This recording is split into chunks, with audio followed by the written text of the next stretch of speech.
Alors, Trevor, nous avons devant nous un tapis de braise long de 10 mètres que nous avons préparé en suivant à la lettre vos recommandations. Je vais relever encore une fois la température.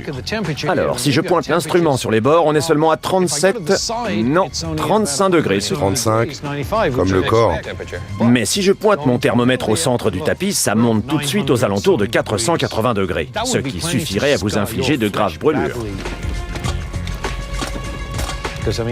C'est une chose tout à fait terrifiante, cette chaleur, n'est-ce pas? On le sent d'ici. Oui, c'est tout à fait exact. La chaleur irradie tellement que je ne tiens pas à rester trop longtemps aussi près de ce brasier. Allez, rendons-nous au départ et procédons au test. C'est parti.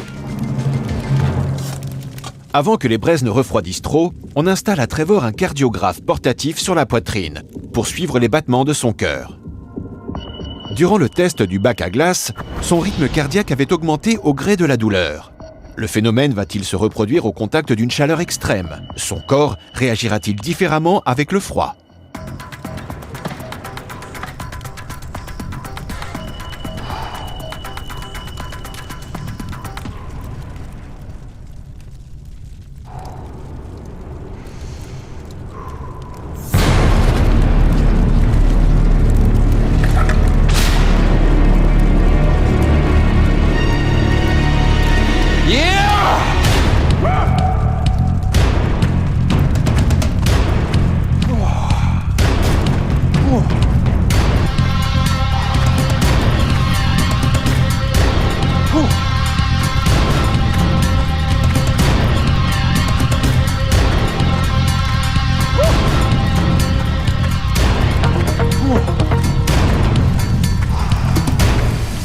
Ouais! Bien, Tenez, asseyez-vous. asseyez-vous. Voyons la température de vos pieds. C'est étonnant, mais la peau affiche une température extérieure normale, c'est-à-dire 26 degrés. Je ne sais pas, mais vu ce qu'elle vient d'endurer, je m'attendais à plus. Il a marché sur des braises à 480 degrés tout de même. Vous avez mal quelque part? Non. En ce moment, j'ai surtout une montée d'adrénaline. Mon cœur bat fort, je suis euphorique, comme pendant que je marchais sur le feu. Le rythme cardiaque et la température corporelle de Trevor révèlent comment son corps a réagi. Plus il avançait, plus on a vu son rythme cardiaque augmenter et sa température corporelle fortement chuter. D'après sa réaction au stress, il me semble évident que son organisme ait accéléré les battements du cœur afin de retirer le sang des extrémités, notamment au niveau des pieds soumis à une chaleur intense. Le corps a simplement une réaction de défense. Puis-je examiner vos pieds? Des douleurs à la palpation? Aucune. Bon, la peau est noircie par le charbon, mais je ne relève aucune plaie. C'est étonnant. Faites-moi voir l'autre. Bien qu'il ait exécuté plusieurs dizaines de pas sur des braises à 480 degrés, Trevor n'a ressenti aucune douleur. Ses pieds ne sont même pas brûlants après coup.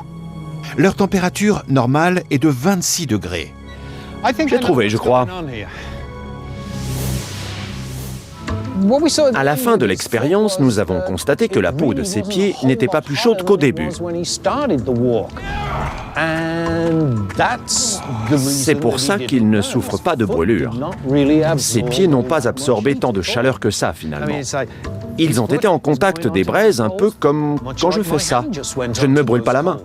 En revanche, si je la pose contre les braises et que je la laisse, et même si je la tiens au-dessus des braises, comme ceci, ça va vite sentir le roussi.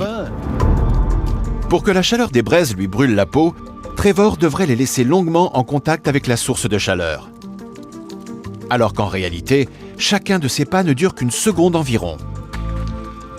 C'est une sorte d'équilibre dynamique qui s'établit pendant qu'il marche. Au contact des braises, le pied chauffe, mais dès qu'il se soulève, il se refroidit au contact de l'air.